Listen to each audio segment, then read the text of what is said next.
नमस्कार, मैं हूं आपके साथ अपूर्वा और आप देख रहे हैं हमारा खास कार्यक्रम 22 जिले 22 खबर। चलिए खबरों की शुरुआत करते हैं। गुरु तेग बहादुर जी के 400वें प्रकाश पर्व पर पानीपत में राज्य स्तरीय कार्यक्रम का आयोजन किया गया, जिसमें करीब 2 लाख संगत ने हिस्सा लिया। सेक्टर 13 और 17 में आयोजित इस कार्यक्रम में मुख्यमंत्री मनोहर लाल ने भी शिरकत की। इस दौरान मुख्यमंत्री ने कहा कि गुरुओं के विचार से हमारे जीवन में परिवर्तन आता है। कार्यक्रम में डिप्टी सीएम और भूपेंद्र हुड्डा ने भी शिरकत की।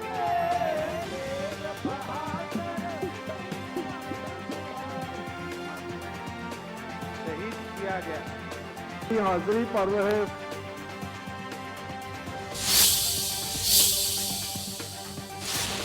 रोहतक के मकड़ौली गांव में राज्यसभा सांसद दीपेंद्र सिंह हुड्डा ने किसान आंदोलन के दौरान मरने वाले किसानों के परिवारों से मुलाकात की। साथ ही परिवार को 2 लाख रुपए की आर्थिक मदद भी दी। इस दौरान दीपेंद्र हुड्डा ने किसानों की बोनस की मांग का समर्थन करते हुए कहा कि इस बार गेहूं की पैदावार कम हुई है, इसीलिए सरकार किसानों को 500 रुपए बोनस देने की घोषणा करे। दीपेंद्र हुड्डा ने कहा कि हमारी सरकार में 3 बार किसानों को एमएसपी के अतिरिक्त बोनस दिया गया था।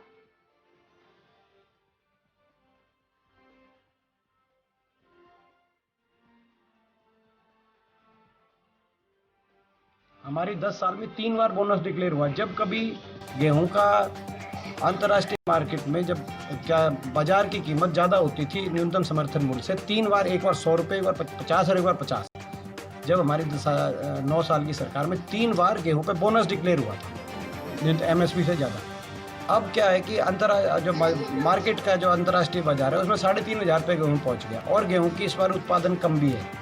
इस बार जिस तरह का माहौल बना है गर्मी का, और आज उत्पादन कम हुआ है। सरकार तुरंत एक 500 रुपये का हमारी मांग है कि 500 रुपये का इस पर बोनस दे।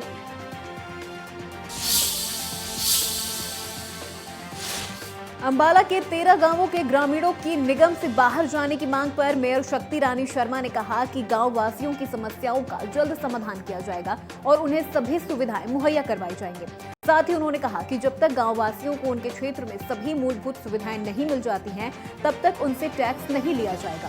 इसके अलावा मेयर शक्ति रानी शर्मा ने ग्रामीणों को आश्वासन देते हुए कहा कि वो निगम अधिकारियों से भी बात करेंगी और जल्द ही समस्या के हल की कोशिश करेंगी। वहीं मानसून के दौरान होने वाली परेशानियों को लेकर शक्ति रानी शर्मा ने कहा कि मानसून से पहले बड़े नालों के साथ साथ छोटे नालियों की भी सफाई का काम तेजी से करने के लिए आदेश दे दिया गया है। इसके अलावा पब्लिक हेल्थ विभाग के अधिकारियों को भी सीवरेज के सभी छोटे और बड़े प्लांट को साफ करने के लिए निर्देश दिए गए हैं। अंबाला के 13 गांव को नगर निगम में शामिल किया गया था, लेकिन निगम अधिकारियों की लापरवाही की वजह से ये गांव उपेक्षा का शिकार हो रहे हैं, जिसके चलते ग्रामीण लगातार प्रशासन से मांग कर रहे हैं कि उन्हें नगर निगम से बाहर किया जाए, अन्यथा उन्हें सुविधाएं दी जाएं। इसको लेकर अब नगर निगम की मेयर शक्ति रानी शर्मा ने संज्ञान लिया है और वे गांव वासियों के साथ खड़ी हुई दिखाई दी हैं। मेयर शक्ति रानी शर्मा ने कहा है कि वे इसका हल जरूर निकालेंगी और जब तक नगर निगम में शामिल हुए गाँव को सुविधाएं नहीं मिलती तब तक उनसे टैक्स नहीं लिया जाना चाहिए। अमन कपूर, इंडिया न्यूज हरियाणा, अंबाला। अगली खबर भिवानी से है, जहां महेंद्रगढ़ से बीजेपी सांसद धर्मवीर सिंह ने सीएम मनोहर लाल को चिट्ठी लिखी है, जिसमें उन्होंने सीएम से सूखे चारे पर रोक हटाने की मांग की है। सांसद धर्मवीर सिंह ने कहा कि एक जिले से दूसरे जिले में तुड़ा ले जाने की रोक हटानी चाहिए। उन्होंने कहा कि फसल कम होने से इस बार तुड़े की भारी कमी है, जिसकी वजह से चारे के रेट आसमान छूने लगे हैं। उन्होंने कहा कि तुड़े की कमी की वजह से भिवानी महेंद्रगढ़ के पशुधन के लिए काफी दिक्कतें आ रही हैं। गौशालाओं में भी गौवंश का जीवन खतरे में पड़ गया है।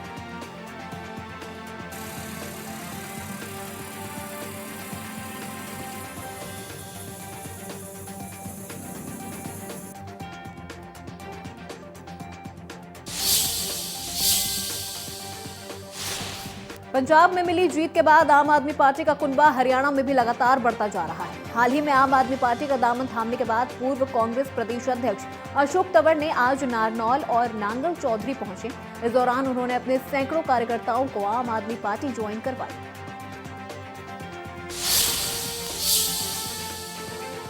पंजाब में सत्ता में आने के बाद आम आदमी पार्टी ने अब हरियाणा में भी मिशन शुरू कर दिया है। जिला महेंद्रगढ़ में लगातार आम आदमी पार्टी के कार्यक्रम बनाए जा रहे हैं। और आज नांगल चौधरी के अंदर आम आदमी पार्टी के नेता अशोक तंवर, विधायक नरेश यादव सहित अनेक नेता पहुंचे और उन्होंने सैकड़ों लोगों को आज आम आदमी पार्टी की सदस्यता ग्रहण करवाई।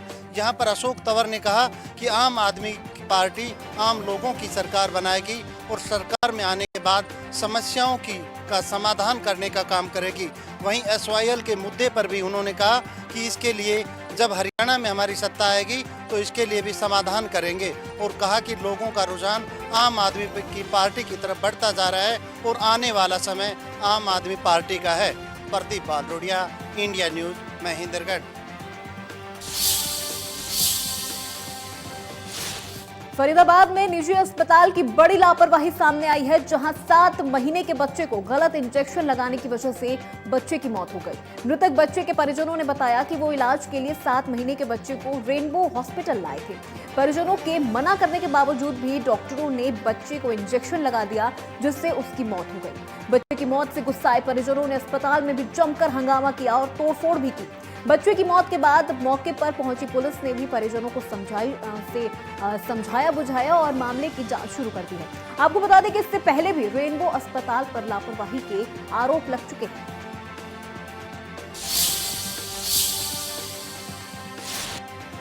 बल्लभगढ़ के मोहना रोड स्थित रेनबो हॉस्पिटल में आज सुबह 7 महीने के बच्चे की इंजेक्शन लगाने से मौत हो गई। जब परिजन बच्चे को हॉस्पिटल में लेकर पहुंचे थे तो बच्चे की हालत ठीक थी, लेकिन बच्चे के इंजेक्शन लगाने के बाद बच्चे की मौत हो गई। उसके बाद परिजनों ने हॉस्पिटल में घुसकर तोड़फोड़ की। उसके बाद पुलिस को सूचना दी गई। पुलिस मौके पर पहुंची, परिजनों की शिकायत पर मामला दर्ज कर लिया और बच्चे को कब्जे में लेकर बीके अस्पताल में पोस्टमार्टम के लिए भिजवा दिया गया। परिजनों का साफ तौर पर कहना है कि इससे पहले भी इस तरीके के मामले इस हॉस्पिटल में लगते रहे हैं, लेकिन उसके मामलों को दबाने का काम जो है वो किया गया है। लेकिन इस मामले की अगर बात की जाए तो परिजनों का साफ तौर पर कहना है कि जब तक अस्पताल के खिलाफ कार्रवाई नहीं होती है वो शांत नहीं बैठेंगे। पुलिस ने परिवार को आश्वासन दिया है कि अस्पताल के खिलाफ सख्त से सख्त कार्रवाई की जाएगी। बल्लभगढ़ से इंडिया न्यूज़ के लिए जयप्रकाश भाटी।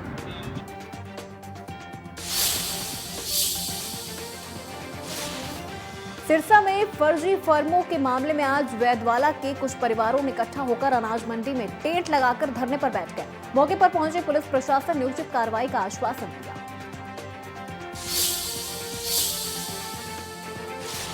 सिरसा में फर्जी फर्मों को लेकर आज गांव वैदवाला के कुछ लोगों ने सिरसा की अनाज मंडी में धरना दे दिया। लोगों का कहना है कि कुछ लोगों ने डॉक्यूमेंट उनसे ले लिए थे, लेकिन डॉक्यूमेंट के नाम पर फर्जी फर्में बना ली, जिसके बाद गुजरात से उनको 1.5 करोड़ की राशि का नोटिस जारी हुआ है। उनका कहना है कि फर्जी फर्मों के मामले में उनका कोई लेन देन नहीं है, लेकिन उनको 1.5 करोड़ की राशि से ज़्यादा नोटिस आया हुआ है। हालांकि उन्होंने कहा कि इस मामले को लेकर सिरसा पुलिस से शिकायत भी दर्ज करवाई गई थी, लेकिन अभी तक कोई कार्रवाई नहीं हुई। उनका कहना है कि मजबूरी में आज उनको धरना प्रदर्शन देना पड़ रहा है, क्योंकि सिरसा पुलिस ने कोई कार्रवाई नहीं की। पीड़ित लोगों का कहना है कि इस मामले की हाई लेवल तक जांच की जाए और आरोपियों के खिलाफ सख्त कार्रवाई की जाए। वहीं शहर थाना प्रभारी बनवारी लाल ने कहा कि इस मामले की जांच की जाएगी। सिरसा से विजय कुमार, इंडिया न्यूज़ हरियाणा।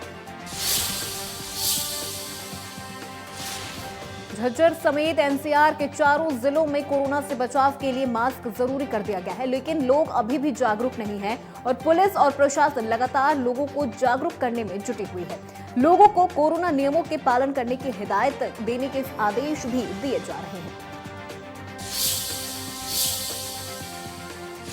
बढ़ते कोरोना को लेकर हरियाणा सरकार ने गाइडलाइन जारी की है। गुरुग्राम, सोनीपत, फरीदाबाद और झज्जर जिलों में मास्क अनिवार्य है। घर से निकलोगे तो मास्क लगाना पड़ेगा। हर हाल में मास्क लगाकर घर से निकलना है, लेकिन लोग मास्क के प्रति जागरूक नहीं हैं।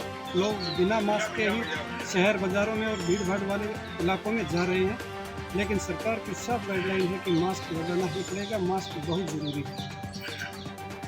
इंडिया न्यूज़ के लिए झज्जर से जल्दी करते हैं। बढ़ते कोरोना को लेकर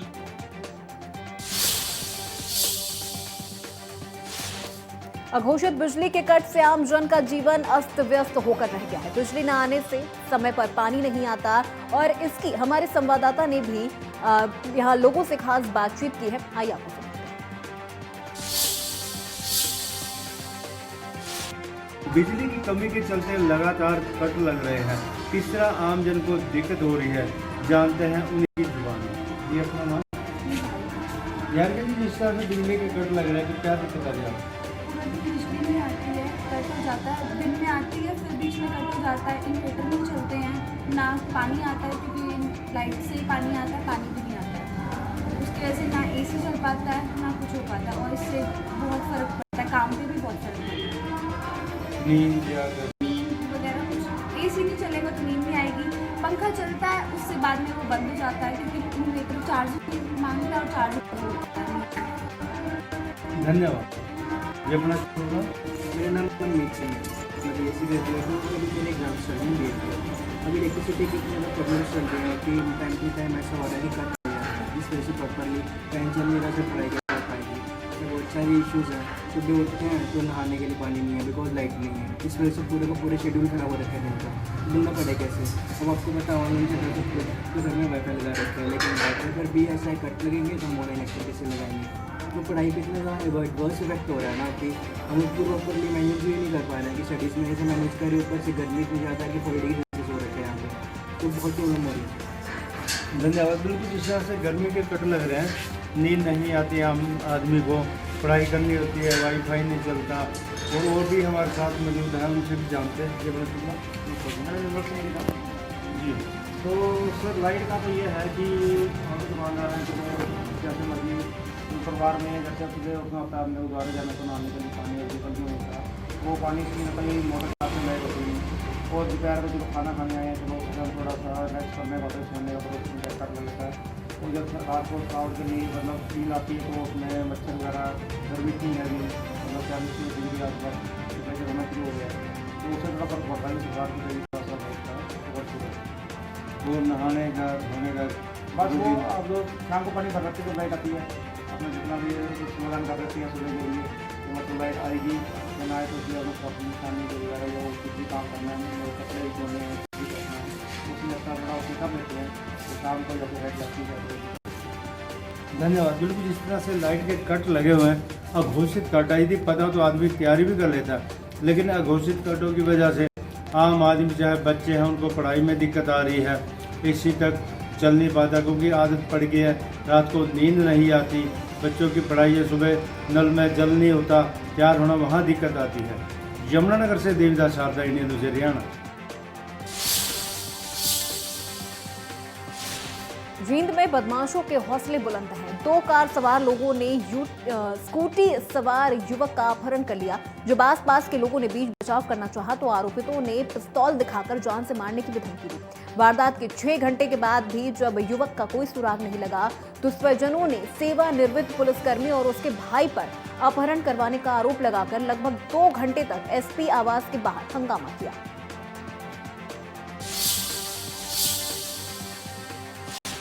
के रानी तालाब के निकट रविवार को 2 कार सवार लोगों ने स्कूटी सवार युवक का अपहरण कर लिया। जब आसपास के लोगों के बीच बचाव करना चाहते आरोपियों ने पिस्तौल दिखाकर जान से मारने की धमकी दी।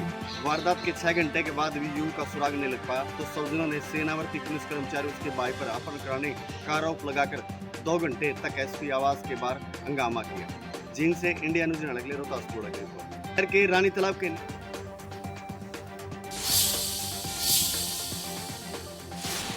नूह के गांव सिरसबास में करीब 16 दिन पहले बच्चों की कहासुनी को लेकर हुए झगड़े में कई लोग घायल हुए थे, जिसमें एक महिला भी काफी ज्यादा घायल हो गई थी। महिला के परिवार वालों ने महिला की हत्या का आरोप झगड़े करने वाले लोगों पर लगाया है। पीड़ित परिवार का आरोप है कि चांदडाका चौकी इंचार्ज ने आरोपी पक्ष के दबाव के चलते तब मुकदमा दर्ज नहीं किया था। वहीं पुलिस का कहना है कि झगड़े के समय कोई शिकायत नहीं आई, लेकिन अब शिकायत मिली है और पुलिस ने मामले की जांच शुरू कर दी है।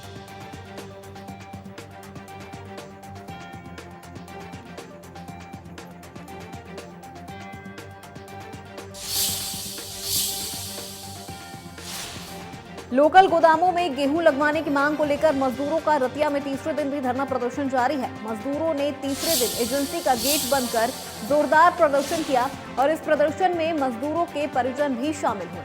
मजदूरों ने प्रशासन पर वादा खिलाफी का आरोप लगाया। गुस्साए परिजनों ने चेतावनी दी कि अगर उनकी समस्या का जल्द समाधान नहीं किया गया तो वो बड़ा प्रदर्शन करने को मजबूर होंगे।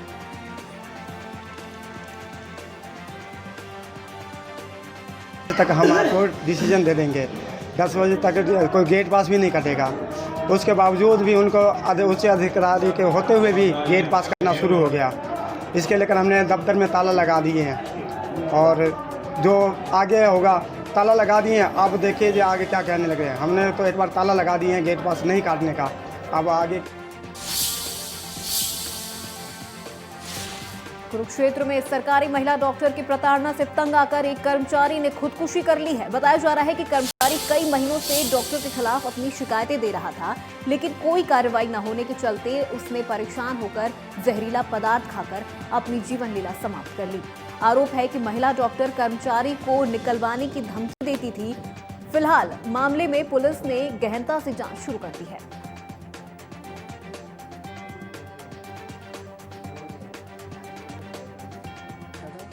बहुत ज़्यादा परेशान करने के कारण उसने 1-2 एप्लीकेशन दी थी, 8-3 को दी थी, फिर 15 को दी थी, एक CM मिंडो को दी थी, सिविल सर्जन को भी दी, CM मिंडो को दी, CM साहब को। अब भी उसके खिलाफ कार्रवाई की थी, परंतु कोई कार्रवाई नहीं हुई और उन्होंने उसको इस तरह से जारी रखा, मानसिक तौर पर जाँच नहीं होने दी। LNJP हॉस्पिटल में कार्यरत है, जिसने अपना ब्रह्मपुर पे कोई जहरीला पदार्थ खाकर सुसाइड कर दिया है और उसकी कंप्लेंट के बाद सामने दिया, उसकी डेड बॉडी को मोर्चरिया उसने रखवा दिया है और आगे आगामी कार्रवाई पोस्टमार्टम कराते और वारसार को लेके और जब कार्रवाई होने लाई जाएगी और इस बारे अपने प्रबंधक अफसरों अधिकारियों को इस बारे अवगत कराया जाए। 22 जिले 22 खबरों में मेरे साथ बस इतना ही। देश प्रदेश की तमाम बड़ी खबरों के लिए देखते रहिए इंडिया न्यूज़ हरियाणा।